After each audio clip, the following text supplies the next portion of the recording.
Jesus, amém? Amém. Glória a Deus, que bom estar nessa noite, na presença do Pai. Nós estamos numa noite de ensino da Palavra de Deus, e hoje o assunto que falaremos sobre a vida de Epáfras. Nós estamos, ao longo das terças-feiras, falando sobre o compromisso com a pregação do Evangelho, e nós já falamos acerca da vida de alguns homens de Deus, como João Batista, falamos sobre Estevão, Apolo, e hoje falaremos sobre um outro servo de Deus, chamado Epáfras. O texto base está em Colossenses capítulo 4, Colossenses 4, nós vamos ler o verso de número 12,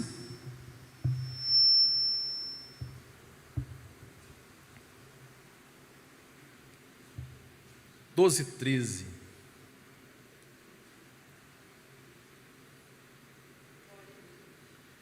Saúda-vos Epáfras, que é dentre vós, servo de Jesus Cristo, o qual se esforça sobremaneira, continuamente, por vós nas orações, para que vos conserveis perfeitos e plenamente convictos em toda a vontade de Deus.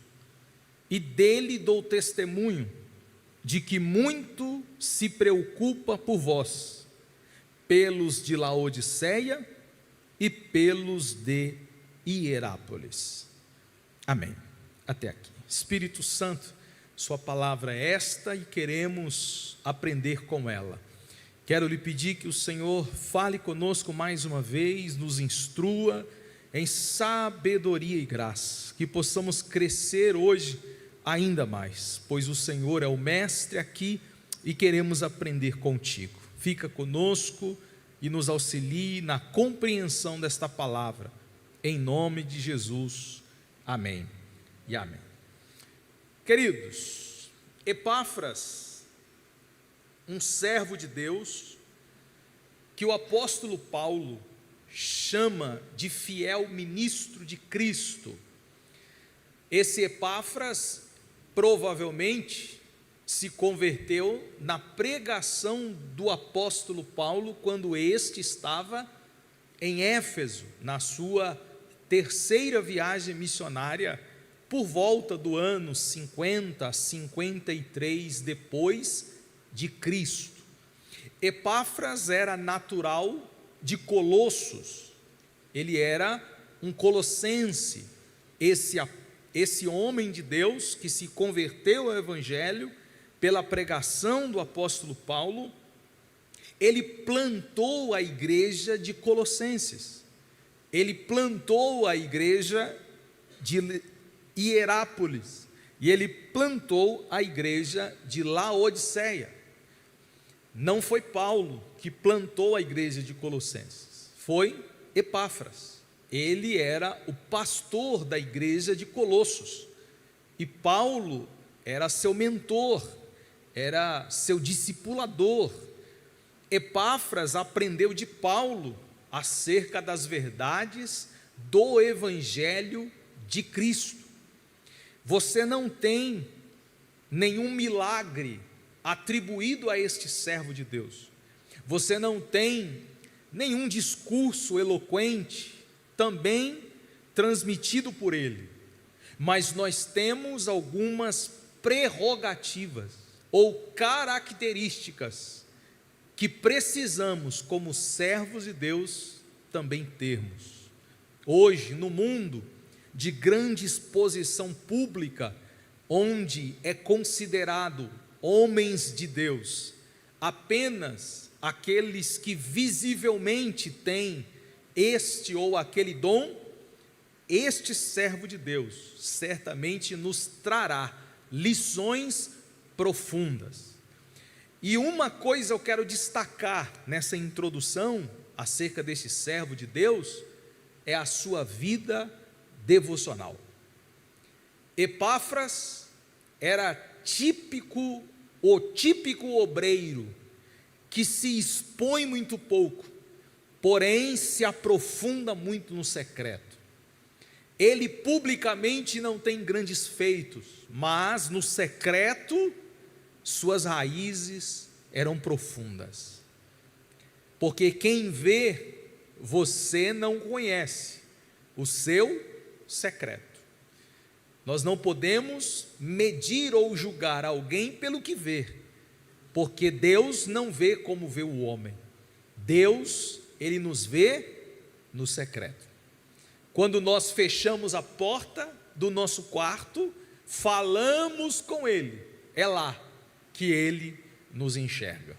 A vida devocional de Epáfras era o segredo do seu ministério.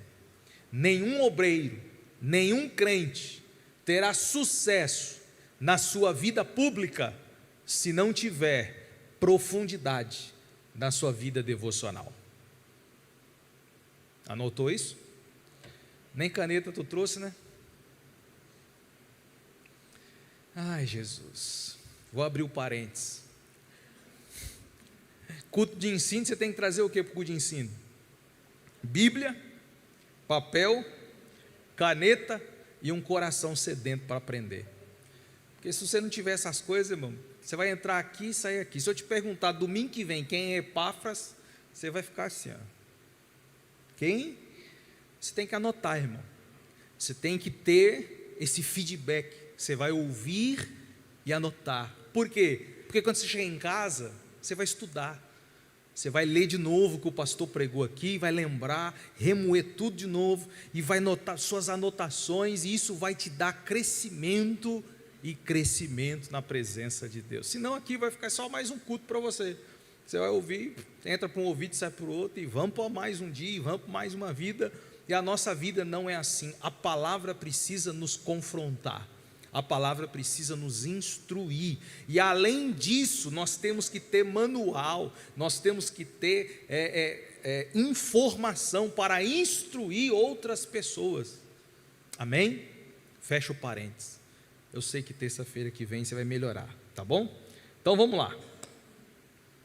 Primeiro, quem foi Epáfras? Já adiantei algumas informações, mas vamos falar um pouco sobre a vida desse servo de Deus.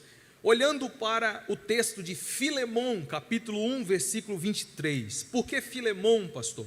Porque Filemão era um senhor rico de Colossos. Filemão era um proprietário muito abastado, ele tinha diversos escravos ou funcionários. A palavra escravo traduzida ali como servo.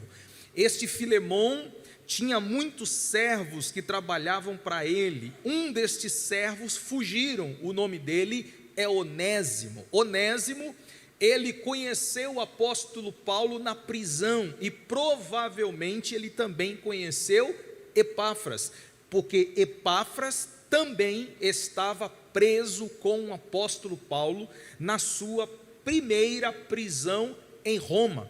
Então nós temos uma referência de Epáfras em Filemão, capítulo 1, versículo 23, e a referência ali citada é quando Paulo faz menção ou saudação para Filemão, fazendo menção de Epáfras, porque naquela ocasião Epáfras estava junto com o apóstolo Paulo. Ele era um colossense, natural de Colosso e discípulo do apóstolo Paulo. Ele fundou e pastoreou 3 igrejas: Colossos, Laodiceia e Herápolis. Nós vamos falar sobre estas características de Epáfras e também sua capacidade em pastorear e discipular pessoas. Então nós temos um grande servo de Deus, aceitou a Cristo no ano 53 aproximadamente.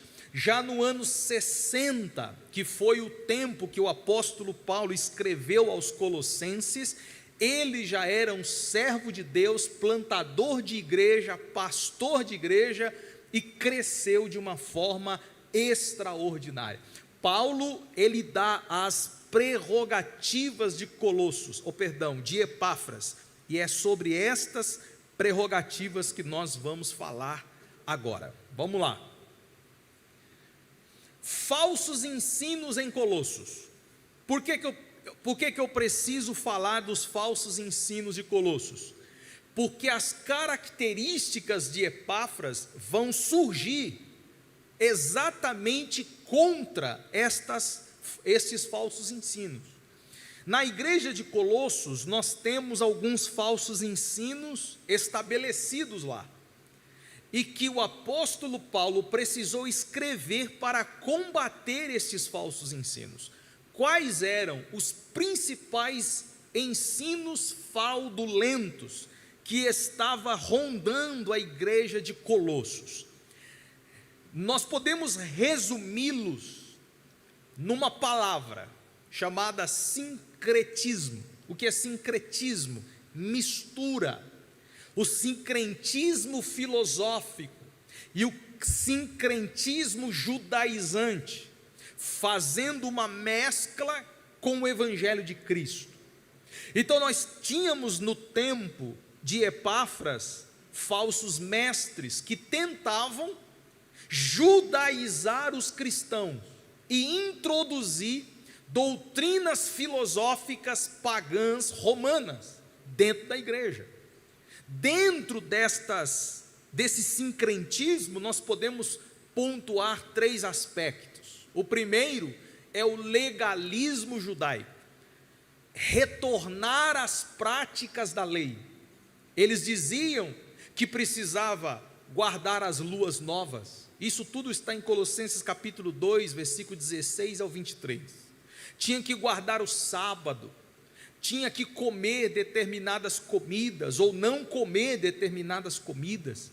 Então a igreja de Colossos estava tentando ser judaizada por estes falsos mestres, e eles de alguma forma tentavam introduzir o legalismo judaico. Eles pregavam o asceticismo. O que é o asceticismo, pastor? É a abstinência de alguns alimentos. Eles diziam que você não pode tocar nisso, não comer aquilo, fazer aquilo outro. Se você comer, você tem que seguir os preceitos da lei. E o apóstolo Paulo, ele combateu todas estas coisas. Em último lugar, é a adoração aos anjos, culto a anjo, seres angelicais que deveriam ser venerados e adorados. Esses aspectos do judaísmo e da filosofia romana estavam tentando de alguma forma entrar na igreja, e Epáfras estava lutando com todas as suas forças para impedir essas filosofias de entrar dentro da igreja. Quando Paulo escreveu aos Colossenses, Paulo recebeu de Epáfras as informações que estava acontecendo naquela época, e foi por isso que Paulo escreve à igreja de Colossos, combatendo estes falsos ensinos. Então, diante destes falsos ensinos, agora eu vou pontuar para vocês algumas características de Epáfras, e vocês vão perceber que faz muito sentido quando nós olhamos para todos esses aspectos. Vamos lá. Primeira coisa, quais eram as credenciais de Epáfras? Quais as características desse servo de Deus? A primeira delas está em Colossenses 1,7. Ele era, segundo o apóstolo Paulo, fiel ministro de Cristo. A segunda está em Colossenses 4,12, que foi o texto que nós lemos. Ele era um servo de Cristo. A terceira, também em Colossenses 4,12, ele era um intercessor incansável. E nós vamos abordar bem essa questão sobre o poder da intercessão de Epáfras. E em quarto lugar, ele era um visionário do reino de Deus. Ele não era só um pastor de uma igreja local, ele tinha uma visão de reino, e eu gostaria de conclamar a igreja a ter a mesma visão do nosso querido fiel ministro Epáfras. Então estas são as credenciais de Epáfras, ok? E na credencial dele não está escrito apóstolo, na credencial dele não está escrito bispo, na credencial dele não está escrito nenhum cargo, mas nas credenciais dele está escrito fidelidade, servo, intercessor, visionário.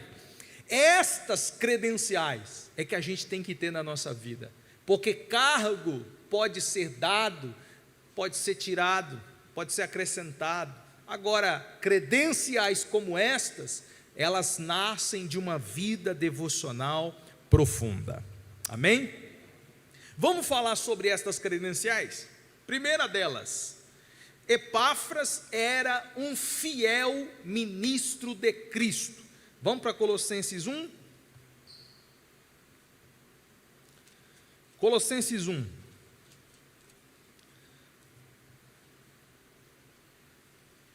Versículos 5 ao 8, e aqui eu faço alguns comentários. Por causa da esperança que vos está preservada nos céus, da qual antes ouvistes pela palavra da verdade do Evangelho, que chegou até vós, como também em todo o mundo, está produzindo fruto e crescendo, tal acontece entre vós, desde o dia em que ouviste e entendeste da graça de Deus na verdade, segundo fostes instruídos por Epáfras, nosso amado cooperador, e quanto a vós outros, fiel ministro de Cristo, o qual também nos relatou todo o vosso amor no Espírito. Então nós vamos falar um pouco sobre essa questão da fidelidade de Epáfras. A primeira coisa que a gente precisa pontuar aqui, segundo as palavras do apóstolo Paulo, que Epáfras era um fiel ministro. Por quê? Porque ele pregava a verdade. No versículo de número 5, o apóstolo Paulo fala que a esperança que vos está preservada nos céus, da qual antes ouvistes pela palavra da verdade. Epáfras não era um paroleiro, um contador de história. Epáfras era um fiel pregador do Evangelho de Cristo. E tudo que Epáfras pregou aos colossenses, segundo o apóstolo Paulo, foram as palavras da verdade do Evangelho.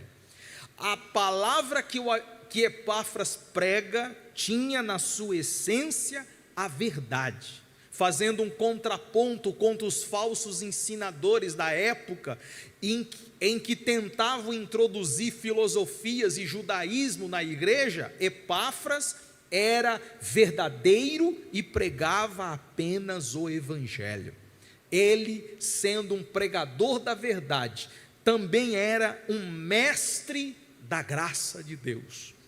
Olha só o que está escrito no versículo de número 6, que chegou até vós, como também em todo o mundo está, produzindo fruto e crescendo. Tal acontece entre vós, desde o dia em que ouviste e entendeste a graça de Deus na verdade, segundo fostes instruídos. Então ele não era só um pregador do Evangelho, ele também era um mestre que instruía, capacitado por Deus para ensinar.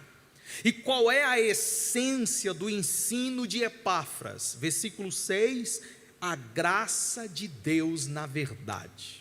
Veja que a verdade está presente na sua pregação, e a verdade está presente no seu ensino. Então ele pregava a verdade e ensinava a verdade segundo a graça de Deus. Por isso ele foi chamado fiel. A fidelidade de Epáfras está alicerçada na verdade do Evangelho de Cristo. Ele era fiel porque pregava a verdade. Ele é fiel porque falava a verdade. Não é a verdade que o povo quer ouvir, é a verdade que ele precisa ouvir. É a verdade do Evangelho. Não é uma verdade relativa, é uma verdade absoluta, a verdade de Cristo. Não é uma verdade onde aqui é sim e o outro é não, é a verdade onde é sim em todo lugar. É o Evangelho de Cristo, porque o Evangelho de Cristo é imutável, ele não muda em nenhum lugar. O que é aqui é em qualquer outra parte. Então essa era a verdade que Epáfras pregava e ensinava.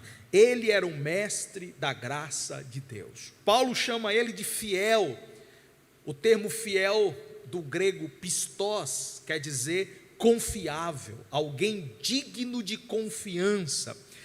Paulo dormia tranquilo, porque sabia que em Colossos tinha um pastor verdadeiro. Paulo dormia tranquilo, porque ele sabia que na igreja de Colossos tinha um pastor fiel, digno de confiança. Ele não precisava preocupar-se nem mandar olheiro para a igreja de Colossos para saber o que Epáfras estava fazendo. Ele dormia tranquilo, porque sabia que Epáfras era fiel. Porque se você for fiel a Deus, ninguém vai desconfiar de você, porque a sua fidelidade a Deus fala por si só. É a prerrogativa que você tem e ninguém conseguirá desconfiar de você, porque primeiro você é fiel ao Senhor. José, quando aquela mulher tentou agarrá-lo, ele disse: longe de mim pecar contra Deus. Em primeiro lugar, contra Deus, porque a fidelidade de José era em primeiro ambiente e lugar contra o Senhor. Então ele era fiel a Deus, assim como Epáfras. A verdade do Evangelho e a fidelidade a Cristo credenciou ele a ser um ministro de Cristo. Primeiro, ele pregava a verdade. Segundo, ele era mestre da graça. Terceiro, ele era digno de confiança. Tudo isso habilitou ele a ser um ministro. Tem muita gente querendo ser ministro, mas não é fiel. Não dá para ser ministro sem ser fiel. Aos ministros, disse o apóstolo Paulo na carta aos Coríntios, compete ser fiel. Não dá para ser ministro, irmão, se não for fiel. Fiel à doutrina do Evangelho de Cristo e à palavra de Deus. Segundo lugar, ele não era só ministro de Cristo, fiel. O apóstolo Paulo chama ele de servo de Cristo. Para muitos, ser servo não é uma prerrogativa tão significante. Para muitos, ser servo não é uma característica que mereça destaque. Mas o apóstolo Paulo e a Bíblia destacam o fato de alguém ser servo. Até porque Jesus, segundo o apóstolo Paulo, ele esvaziou-se de si mesmo, assumindo a forma de servo. Se Jesus, sendo Deus, assumiu a forma de servo, por que o servo quer assumir a forma de Deus? De novo, se Jesus, sendo Deus, assumiu a forma de servo, então por que os servos querem assumir a forma de Deus? Mandar como Deus, ter autoridade como Deus, ordenar como Deus, quer ser adorado como Deus. O grande problema do homem é não entender seu lugar. O nosso lugar é aos pés de Cristo. Nosso lugar é aos pés de quem é Rei de reis e Senhor de senhores. O nosso lugar é o lugar de servo. A palavra servo aqui em Colossenses capítulo 4, versículo 12, é traduzida no grego é doulos. Doulos é escravo voluntário.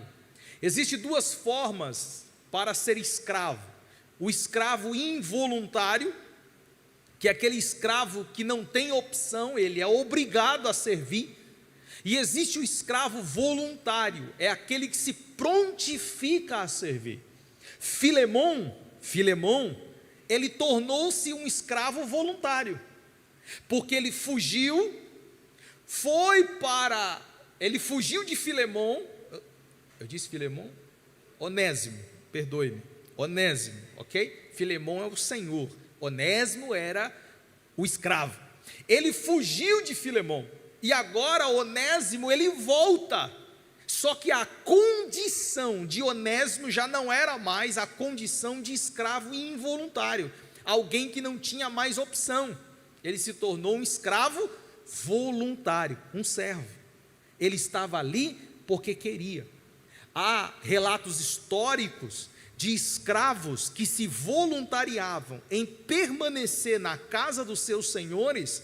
Eles eram marcados para a vida toda, porque onde esse escravo passasse, ele era reconhecido como servo do seu senhor. Então, quando nós olhamos pela perspectiva bíblica e entendemos que somos servos não involuntários, mas voluntários, nós entendemos que Cristo nos marcou, e aonde a gente for, nós seremos reconhecidos como servos de Cristo. Ele é o nosso dono, Ele é o nosso Senhor, Ele é o nosso proprietário.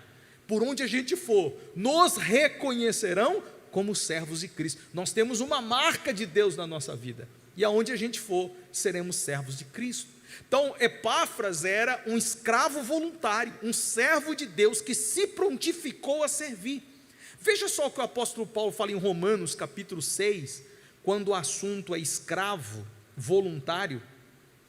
Veja só o que ele fala, capítulo 6, versículo 16.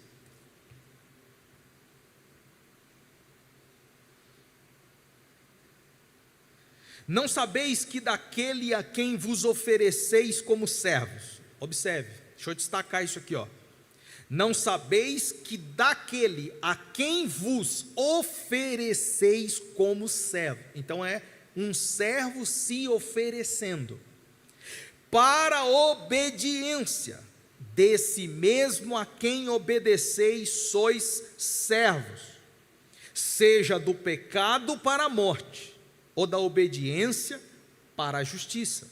Mas graças a Deus, porque outrora escravos do pecado, aqui nós estamos falando de um escravo involuntário, porque antes nós éramos escravos involuntários, não queríamos, mas o pecado nos subjugava, não queríamos, mas o diabo era nosso dono. Então Paulo está dizendo o seguinte: graças a Deus que antes escravos involuntários do pecado, contudo, viestes a obedecer de coração a forma de doutrina que fostes entregues, e uma vez libertados do pecado, esse escravo agora está livre, sim ou não?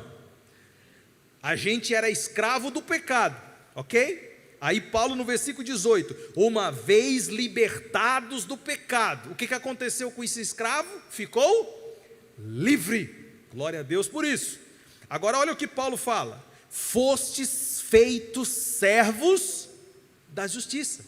Então peraí, pastor, eu deixei de ser servo ou ainda sou servo? Não, você é o mesmo servo, a diferença é que antes você era involuntário, hoje você é voluntário, você decidiu, você escolheu servir de coração. Eu estava subjugado do pecado, involuntariamente eu não conseguia sair, ainda que eu quisesse. Isso é escravidão. O pecado nos escravizou, o pecado mandava em nós, o diabo era nosso dono, ele fazia de nós o que queria. Mas veio o libertador, Jesus, nos arrancou do governo de Satanás, nos libertou e nos apresentou o evangelho e disse: quereis me seguir? Quereis me servir? E você e eu dissemos: quero, eu quero ser teu servo, quero ser teu filho e te servir para a vida toda. Hoje, você é um servo voluntário. Você está aqui porque o seu prazer está em servir aquele que te libertou. O seu prazer é contribuir por aquele que fez tudo sem você merecer. O que é ser servo, pastor? É alguém voluntário que decidiu obedecer ao Senhor.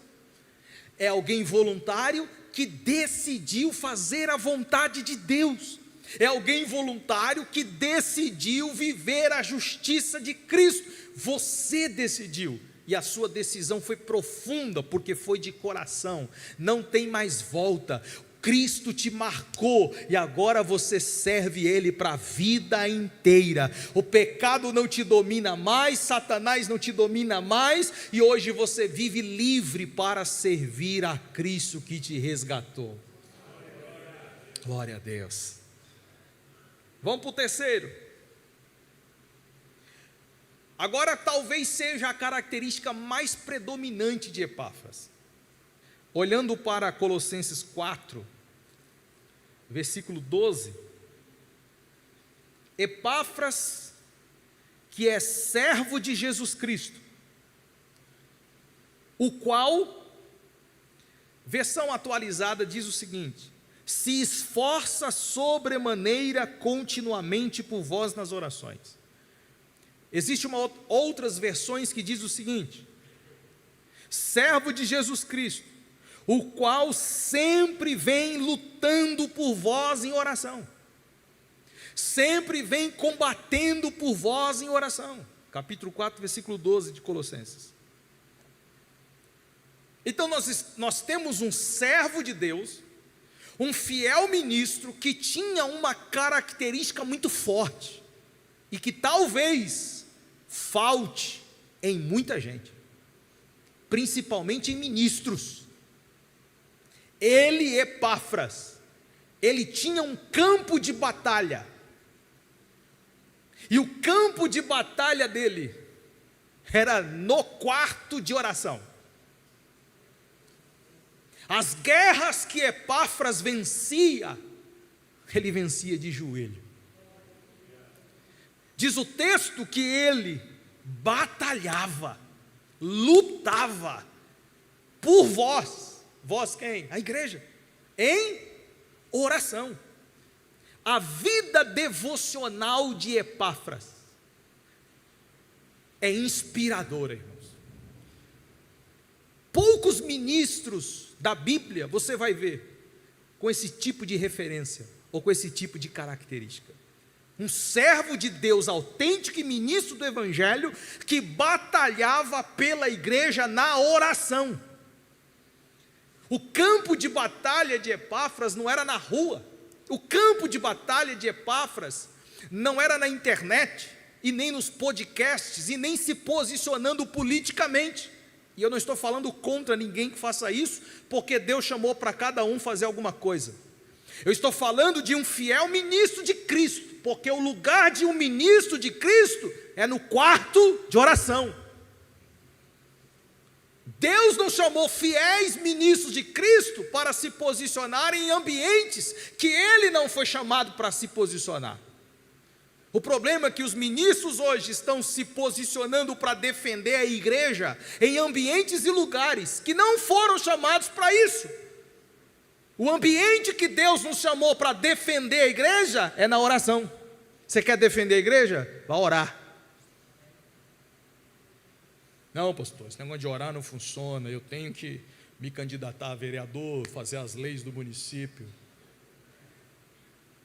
Esse é o discursinho barato que a gente tem ouvido ultimamente. Orar não basta. Você tem que se candidatar, fazer lei para não deixar a igreja. Eu entendo isso, eu não sou ignorante, irmão. Eu entendo isso. E eu sei que Deus levanta sim homens para esse tipo de função, mas não é fiel ministro de Cristo para isso. O problema é o fiel ministro de Cristo sair do lugar que ele foi chamado para estar, para ir para outro ambiente que ele não foi chamado para estar. Deus pode levantar muitos homens para ser vereador, deputado, prefeito, até presidente desse país, crentes, cheios do Espírito Santo, eu creio nisso, irmão. Mas fiel ministro de Cristo, o lugar dele é na oração. É lá que Deus nos quer. Não é ministro da fazenda, é ministro do Evangelho. Tem gente confundindo os ministérios aí, irmão. Tem muita gente querendo os ministérios humanos, enquanto que o ministério divino foi o chamado de Deus para você. Então, se Deus te chamou para ser um fiel ministro de Cristo, faça isso como deve ser feito. Ele, Epáfras, ele lutava. A palavra aí, no grego, irmãos, é meio estranho falar, eu não sei grego, mas a gente estuda um pouco, né? Então a pronúncia pode ser que é errada aí, então desconsidere a pronúncia. Agonizomai, ela tem duas palavras que você vai entender o que Epáfras sentia. A palavra agon quer dizer conflito, batalha, competição. Agonia também deriva-se dessa palavra, agonia no grego, que significa angústia, aflição.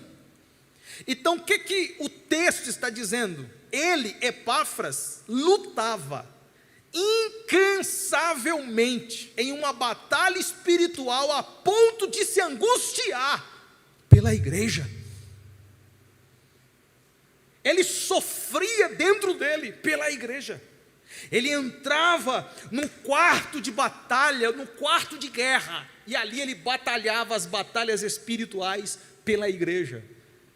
Era lá que ele lutava contra as doenças, era lá que ele lutava contra os falsos ensinos, era lá que ele lutava contra os demônios, era lá que ele lutava contra as perseguições da igreja, era lá em oração, buscando a face de Deus, que ele falava com o Senhor e travava as mais ferrenhas batalhas. A gente acha que com o braço da nossa carne nós vamos resolver as guerras. A gente acha que com inteligência oratória nós vamos resolver os conflitos. A gente acha que com manipulação humana e conversinha fiada nós vamos vencer as pelejas. Mas Epáfras nos ensina que, como fiéis ministros de Cristo, o lugar em que nós vencemos as nossas batalhas é de joelhos no chão, falando com Deus dos céus e da terra. Às vezes a sua vitória não chegou porque você está lutando da maneira errada. E eu falo isso em nome de Jesus e sinto Ele aqui. Talvez a sua vitória ainda não chegou porque você está lutando da maneira errada. Talvez você esteja batalhando com a sua inteligência, a sua argumentação e a sua força. E este é o dia de aprender com Epáfras, entrar no nosso quarto, dobrar os nossos joelhos e com toda a nossa força começar a lutar. Lutar não contra a carne nem contra o sangue, mas contra os demônios, principados e dominadores do mal. É lá que Deus vai te dar vitória na batalha, é lá que Deus vai te usar e te fortalecer. É na oração que as coisas se resolvem. Se a igreja largar a mão da oração, fecha a porta dela. Se os ministros largarem mão da oração, renuncie seu cargo. Renuncie. Você não é digno de ser ministro. Ministro que é ministro tem uma vida de oração, vida devocional profunda. Olha só o que o apóstolo Paulo fala em Efésios capítulo 6. Veja como a oração é importante na questão da batalha.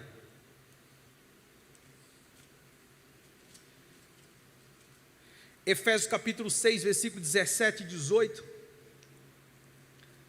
Tomai também o capacete da salvação e a espada do Espírito, que é a palavra de Deus, com toda oração Então preste atenção nisso aqui, irmãos. Às vezes a gente lê Efésios 6 e a gente vai falando da armadura de Deus, fala do estudo da armadura de Deus, a gente fala da armadura, fala de resistir, fala do calçar o pé, fala do escudo, fala da espada, e a gente se esquece que tudo isso só tem valor se o versículo 18 for lido. O versículo 18 é a conclusão de toda uma estrutura de Paulo. Paulo está introduzindo um assunto muito importante. Ele começa dizendo no capítulo 6, que nós, no capítulo 6, no versículo 10, que a gente tem que se fortalecer na armadura para lutar contra demônios e principados do mal. E aí ele fala de alguma armadura que a gente tem que tomar, só que no versículo 18 ele fala, com toda oração e súplica. Isso significa o que, pastor? Que a espada só tem força se tiver oração. O escudo só tem força se tiver oração. Os pés só vai andar para algum lugar se tiver oração. A armadura só vai reluzir se tiver oração. O diabo só respeita a palavra na tua boca se esta palavra estiver coberta por oração. Porque tem muitas pessoas que usam o nome de Jesus e não acontece nada. Por quê? Porque não tem uma vida de oração. Porque uma vida de oração credencia você a lutar com a armadura de Deus. Versículo 18, com toda oração e súplica, orando em todo tempo, no Espírito, e para isto, vigiando com toda perseverança e súplica por todos os santos. E ele ainda diz mais, e também por mim, isso é intercessão, ore também por mim, para que me seja dada, no abrir da minha boca, a palavra, para que com intrepidez, fazer conhecido o ministério do Evangelho. Olha o que Paulo está dizendo, gente. Paulo está dizendo o seguinte, gente, para que eu tenha sucesso no meu ministério, para que eu fale o Evangelho com ousadia, eu preciso estar coberto de oração. Paulo está admitindo que a vida dele precisa ser coberta por oração. Ele está reconhecendo que quando ele fala a palavra, quando ele prega o Evangelho com ousadia, tem alguém orando por ele, tem alguém cobrindo ele, tem alguém intercedendo por ele. Eu quero crer que assim como Paulo prego o Evangelho, eu subo nesse púlpito, não apenas com as minhas orações, mas também com a sua. Eu quero crer que eu estou pastoreando essa igreja, não com as minhas orações apenas, mas também com a sua. Porque se a igreja estiver orando para um bem comum, o ministério do Evangelho vai prosperar, a armadura de Deus será efetiva, o inferno vai recuar e o Evangelho vai crescer. Por quê? Porque a igreja está vivendo uma vida de oração. Era um intercessor incansável. Ele orava a Deus e por isso no campo de batalha ele tinha vitória. Olhando para Colossenses capítulo 1, o apóstolo Paulo fala da mesma coisa. Por esta razão também nós, desde o dia em que o ouvimos, não cessamos de orar por vós e de pedir que transbordeis de pleno conhecimento da sua vontade. Nós quem? Paulo e Epáfras. Epáfras foi até Paulo falar o que estava acontecendo em Colossos. Quando Paulo ouviu tudo o que estava acontecendo, versículo 9, por esta razão, desde o dia em que te ouvimos, não cessamos de orar por vós, orai sem cessar. Não pode ter uma vida de oração mirrada, onde ora-se um dia, falha 2, falha 10, não, é não cessar de orar. Vida ministerial tem que ter uma vida incessante de oração. Era o fiel ministro do Senhor. Agora a pergunta é, com qual objetivo Epáfras orava? Para que Epáfras orava? Qual o propósito da oração dele? Isso aqui é muito importante, gente, porque tem ministro de Cristo que ora, mas sabe qual é a oração dele? Senhor, abençoa de eu comprar um carro novo. preciso trocar de bicicleta, minha bicicleta já está velha, Senhor, me ajuda aí. Senhor Jesus, me ajuda aí, eu preciso trocar de casa, minha casa está meio estranha. Espera aí, gente, você é um ministro de Cristo. Pare de se preocupar com essas besteiras da vida. Ô pastor, se eu não pedir para mim, quem é que vai? Você tem um pai. De novo, você tem um pai. Você está dizendo que eu não posso pedir? Não, você pode, só não precisa. Você pode pedir carro, pode pedir bicicleta, pode pedir o que você quiser, só não precisa. Se preocupe com o reino e a sua justiça, e as demais coisas Ele vai acrescentar. Eu nunca perdi meu tempo para pedir nada para Deus para mim, irmão. Nunca perdi tempo com isso. Os meus joelhos se dobram, é para se encurvar diante dos deuses e pedir sempre para a igreja de Cristo, para Deus fortalecer os irmãos, para Deus renovar a fé da igreja, para Deus dar uma palavra de evangelística, para Deus salvar almas, para Deus batizar com o Espírito Santo. É sempre esse tipo de oração. E as minhas necessidades, o Pai cuida. O Pai cuida. Pare de se preocupar com a sua vida, fale com Deus e apresente à igreja as coisas de Deus, e você vai ver Deus cuidando de você. Cuide das coisas de Deus, e Deus vai cuidar das tuas. Mas isso aqui é para quem tem fé, irmão.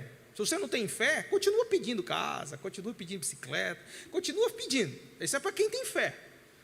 Eu creio assim, e estou abastado, e Deus tem me dado tudo quanto eu preciso. Não me falta nada. Por quê? Porque Deus supre as minhas necessidades. Qual era a oração de Epáfras? Vamos a ela. Capítulo 4, versículo 12.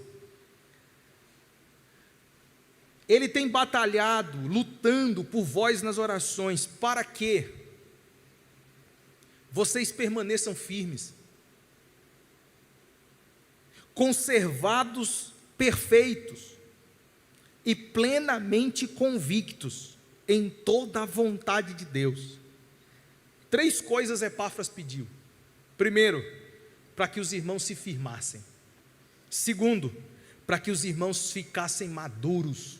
Terceiro, para que os irmãos tivessem convicção. Deixa eu destacar essas 3 coisas que era a essência da oração de Epáfras. Firmeza. A palavra firme aqui no original, algumas traduções não aparece a palavra firme, no original aparece a palavra firme. A palavra firme no grego, istemi, quer dizer estar de pé.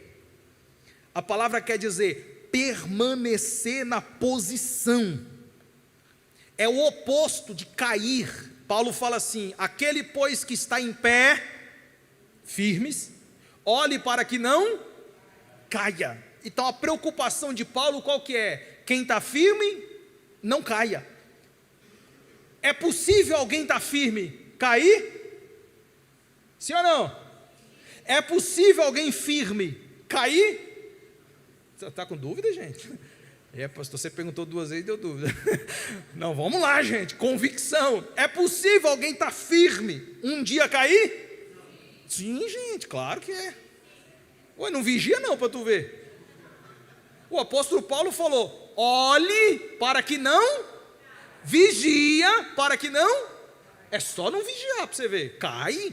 Então Paulo está dizendo o seguinte: alguém que está firme, vigia para não cair. Então qual que era a oração de Epáfras? Deus, não deixa esse povo cair. Deus, sustenta esse povo. Senhor, fortalece os membros da igreja, firma os pés deles, não deixe eles balançar. Às vezes o vento pode bater, que vai igual a palmeira, né? Vai para um lado, vai para o outro, vai cair, vai, não, segura, Senhor, segura, firme na mão deles, Senhor, não deixe os pés deles vacilarem, não deixe o diabo colocar laços e derrubar eles, Senhor, firma os passos dele na sua presença. A oração de Epáfras era para que a igreja permanecesse firmes. Olhando para Efésios capítulo 6, o apóstolo Paulo fala exatamente disso, quando o assunto é batalha espiritual. Qual que é a estratégia de Satanás na batalha espiritual? Derrubar o crente. Batalha espiritual é isso, é o diabo lutando para te fazer cair. Aí o que o apóstolo Paulo fala em Efésios capítulo 6, versículo 13: tomai toda a armadura de Deus, para que possais resistir no dia mau, e depois de terdes vencido tudo, permanecer firmes, inabaláveis. Então o que Paulo está dizendo? O diabo vai lutar com todas as forças para te fazer cair, porém, você vai tomar a armadura de Deus em oração, e Deus vai te conservar firme na presença dEle. O diabo já tentou te derrubar, não foi uma nem duas vezes, e até aqui você está firme. Por quê? Porque Deus tem te guardado, te fortalecido e te sustentado. Ele perdeu mais um dia, e você venceu, porque a armadura de Deus está sobre você. Mas se a gente não tiver em oração, irmão, já dizia o hino, o crente cai. É antigo, mas é isso aí. Não ora não para você ver, você cai. Não se firme em Jesus, não busca a presença dEle para você não, você cai. Jesus disse para os discípulos: olha, vocês estão aí sem orar, cuidado, hein, a carne é fraca, meus filhos. O espírito, ele está pronto, mas a carne é fraca. Você pode cair, você pode tropeçar. Então levante-se, vá orar, vá falar com Deus, para que a tua carne não tenha resistência sobre o teu espírito, e seu espírito se fortaleça na presença do Senhor. Mantenha-se firme no dia mau. Segundo, para que vocês sejam perfeitos. O que significa a palavra perfeito? O grego ali é teleios. Teleios quer dizer alguém suficientemente maduro, alguém que é completo, plenamente desenvolvido. Presta atenção, não é sem pecado, irmão, porque aqui, até onde me consta, não tem ninguém. Todos nós pecamos. Aqui não é sem pecado, aqui é desenvolvido, crescido, amadurecido. Não é mais criança, e sim adulto, espiritualmente falando. Então sabe qual que foi a oração do pastor Epáfras? Senhor, aqueles crentes meninos, aqueles meninos que dá trabalho na igreja, Senhor, amadurece eles, faz eles crescerem, faz eles sair do leitinho e começar a passar para comida sólida. Faz eles, Senhor, parar com aquelas meninices, aquelas infantilidades deles, aquelas pirracinhas espirituais deles. Faz eles crescerem, faz eles desenvolverem, faz eles serem adultos espirituais. Cresce o entendimento deles, cresce a graça na vida deles, que eles se desenvolvam, Senhor. Essa era a oração de Epáfras. E por que essa oração é importante? Porque a igreja precisa se desenvolver constantemente. O cristão precisa se desenvolver constantemente. O apóstolo Paulo, em Efésios capítulo 4, versículo 13, ele fala que o crente precisa crescer, e para contribuir com o amadurecimento do crente, Deus ele deu para a igreja alguns dons, e esses dons são chamados dons de ministérios. Apóstolo, versículo 11, profetas, evangelistas, pastores e mestres, verso 12, com o propósito de aperfeiçoar os santos, para o desempenho do trabalho, do serviço, do ministério, para edificar o corpo de Cristo, até que todos, agora deixa eu destacar o verso 13, até que todos cheguemos à unidade da fé. Como é difícil ter união, né, irmãos? Através de um discipulado intenso por parte dos pastores e mestres, é possível chegar à unidade da fé e do pleno conhecimento do Filho de Deus. Conhecimento é necessário, porque através do conhecimento chegamos ao amadurecimento. Veja o que ele fala: pleno conhecimento do Filho de Deus, a perfeita varonilidade. Essa expressão perfeita varonilidade quer dizer alguém suficientemente maduro. Então Paulo está dizendo que através da ministração dos dons de ministério, pelo aperfeiçoamento da igreja, onde os crentes começam a se desenvolver, eles vão chegar à maturidade. E deixa eu destacar algo aqui, querido, porque é importante dizer: você não precisa ser suficientemente maduro para trabalhar no ministério.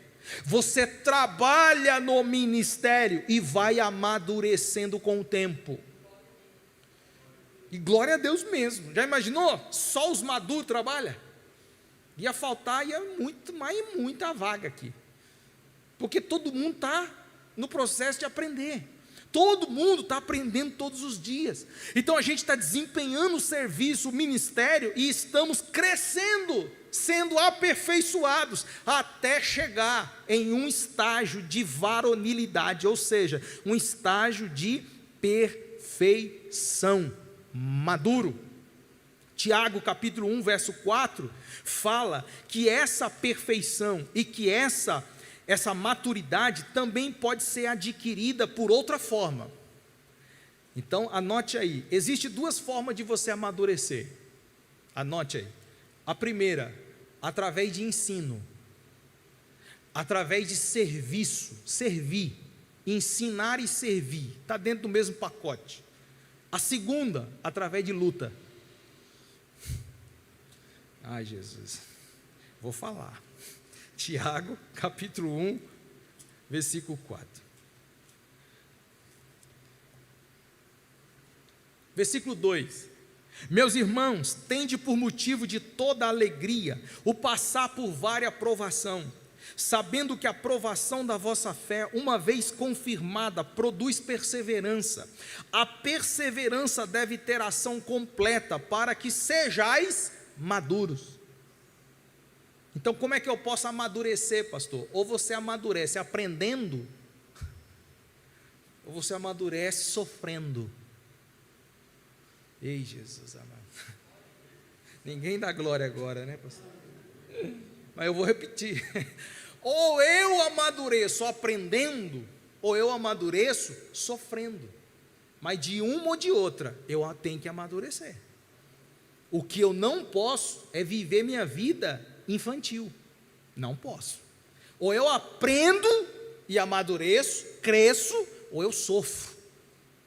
Mas de uma ou de outra forma, eu ainda estou no lucro. Por quê?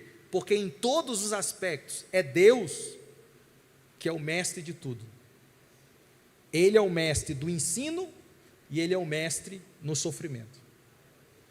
Não é o diabo, é Deus. É que Ele usa o sofrimento para te amadurecer. Pastor, mas e se for os dois? Também. Às vezes não tem como escapar de um, irmão. Bem que eu queria ficar só em um só. Mas às vezes Deus nos permite passar pelo outro.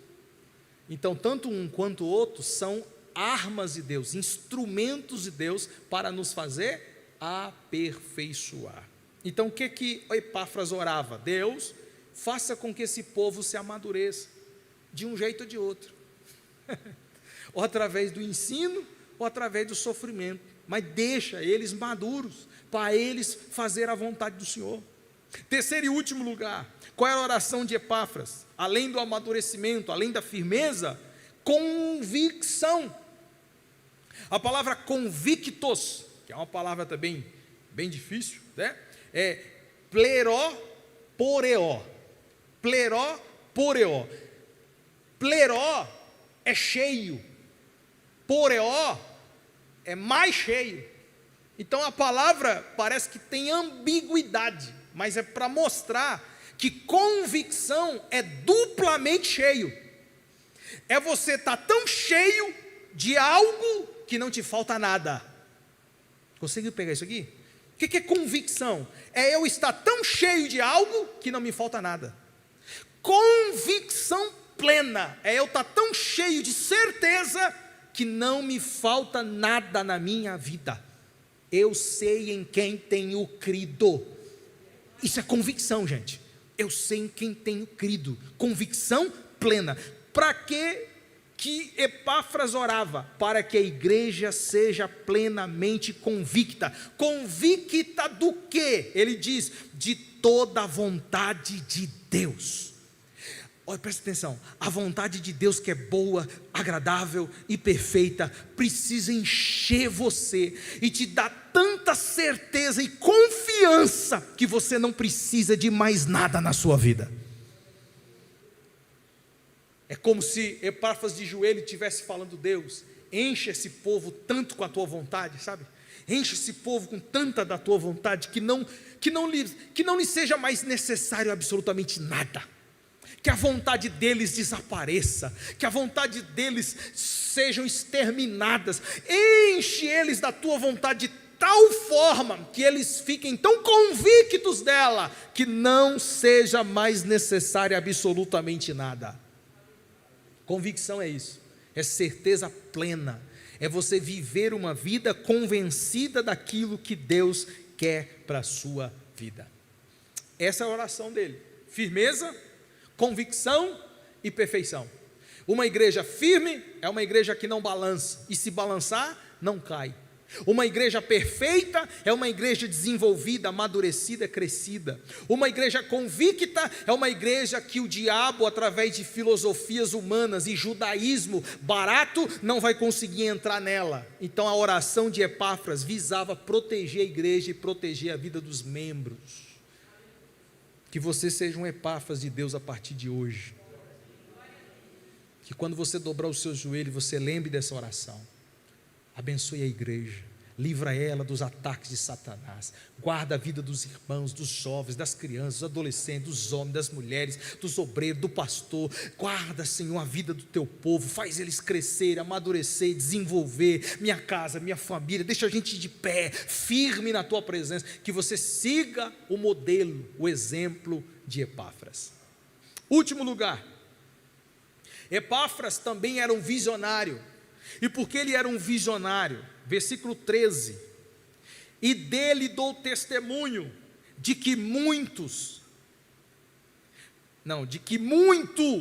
se preocupa por vós, pelos de Laodiceia e pelos de Hierápolis. Então vamos lá, por que eu chamo Epáfras de visionário? Porque a visão de Epáfras não era limitada. A visão de Epáfras não era apenas para a igreja que ele era pastor, onde ele pastoreava. A visão de Epáfras era uma visão ampla, era uma visão de reino.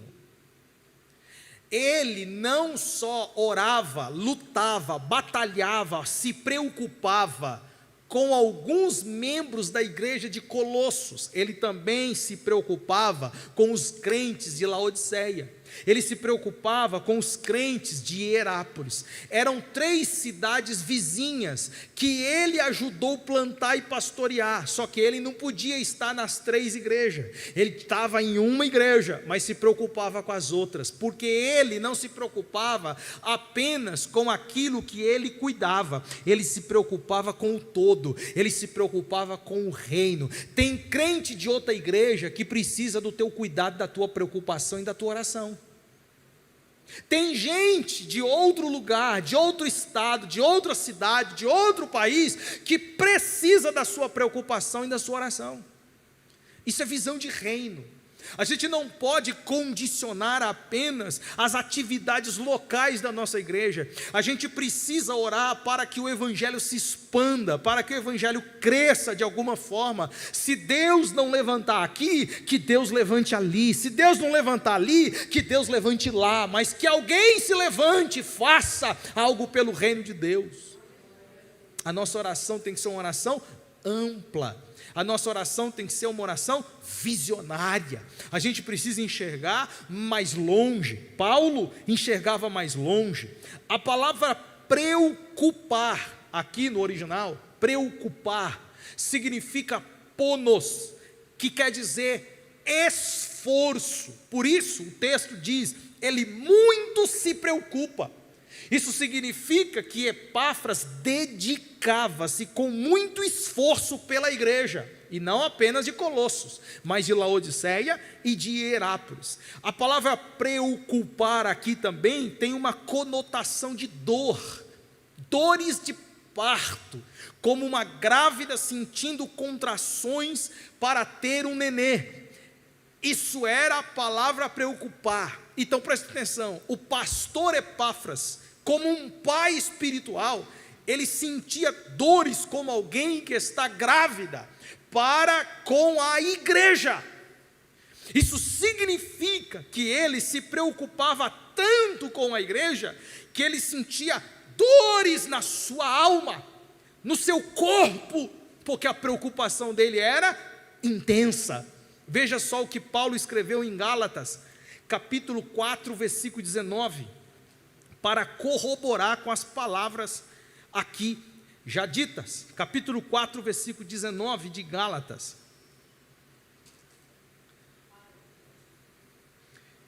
Meus filhos, por quem de novo sofro as dores de parto, até ser Cristo formado em vós. De novo, meus filhos, eu sofro as dores de parto, até ser Cristo formado em vós. Paulo está dizendo o seguinte: minha preocupação por vocês é tão grande, que eu sofro todo dia, até que Cristo seja formado em vocês, porque eles eram imaturos, infantis e crianças, e Paulo estava sofrendo para que Cristo amadurecesse eles, porque o pastor sofre quando uma criança tropeça e cai, o pastor sofre quando um casal se separa, adultera na igreja, um pastor sofre quando o pecado invade a igreja por um ou por outra pessoa, porque o pastor zela pela doutrina e pela santidade da igreja. Quando um pecado entra na vida de um filho espiritual, há dores de parto profunda em nós. Por quê? Porque nosso desejo é que Cristo seja formado em vocês, que vocês sejam exemplo e semelhança de Jesus Cristo. Então, meus queridos, um pastor de verdade sente dores pela igreja, dores profundas. Às vezes perde o sono, perde a vontade de comer, por causa da igreja, porque o desejo dele é que Cristo seja formado nela, na noiva dele, a igreja. E eu encerro, 2 Coríntios capítulo 11, 28, Paulo fala de uma preocupação com a igreja. Essa preocupação, ela nos ensina muitas coisas. 11, 28 de Coríntios. Além das coisas exteriores, Paulo fala de várias batalhas que ele sofreu. E no versículo 28 ele fala: além destas coisas exteriores, há o que pesa sobre mim diariamente, a preocupação com todas as igrejas. Visionário, ele não se preocupava com uma igreja, ele se preocupava com todas. Todas as igrejas eu me preocupo. Por quê? Porque eu não quero que essa igreja se perca, eu não quero que as pessoas se desviem, eu quero que esses crentes seja em neles Cristo formado. Efésios capítulo 3, Efésios capítulo 3, versículo 14, e eu concluo: por esta causa me ponho de joelhos. A pergunta é: qual é a causa que levou o apóstolo Paulo a dobrar os joelhos? Tem causas que te levam para o quarto orar. E qual é esta causa? A causa que movia Paulo, a causa que levava Paulo a dobrar os joelhos, era a preocupação com a igreja. Olha o texto: por esta causa me ponho de joelhos diante do Pai, de quem toma o nome de toda a família, tanto no céu como sobre a terra, para que, agora ele vai falar o motivo da causa, para que, segundo a riqueza da sua glória, vos conceda que sejais fortalecido com poder, Qual é a causa que levava Paulo a orar? Para que a igreja seja fortalecida no poder de Deus. Qual é a causa que fazia Paulo orar? Mediante o seu espírito no homem interior, e assim habite Cristo no vosso coração pela fé, para que Jesus habite no coração daquele povo. Qual é a causa que fazia Paulo orar? Estando vós arraigados e alicerçados em amor, para que a igreja ficasse firme e alicerçada no amor de Deus. Qual é a causa que fazia Paulo orar? A fim de poderdes compreender com todos os santos qual é a largura, o comprimento e a altura e a profundidade, e conhecer o amor de Cristo, para que a igreja conheça e compreenda quem é Jesus e o seu amor. Qual é a causa que fazia Paulo orar? Para que exceda todo entendimento, para que sejais tomado de toda a plenitude de Deus, para que vocês sejam plenos, para que Deus habite em vocês de forma plena. Essa é a causa que fazia o apóstolo Paulo orar. A mesma causa que movia o coração de Epáfras, também movia o coração de Paulo. Se movia o coração de Paulo, se movia o coração de Epáfras, precisa mover o meu, precisa mover o seu também. Porque se o evangelho de Cristo for só para mim, então eu não conheci o evangelho de Deus. O evangelho não é só para mim, o evangelho é para as pessoas, e eu preciso servi-los. Se você não consegue ir na casa, ore pela casa deles. Se você não consegue fazer uma visita, ore para que Deus os visite. Se você não consegue levar o pão, ore para que Deus levante alguém que leve o pão. Mas você é um instrumento de Deus para orar por alguém. Que a gente seja um intercessor, assim como foi Epáfras. Conclusão: em tempos em que se valoriza tanto a exposição pública, Epáfras nos chama de volta à essência do ministério. Qual que é a essência? Servir a Cristo, edificar a igreja e lutar em oração pelos santos. Essa é a essência do evangelho de Cristo: servir a Cristo, edificar a igreja e lutar em oração pelos santos. Que Deus abençoe e que a gente, como igreja, possamos travar essas batalhas espirituais em oração pela vida dos santos.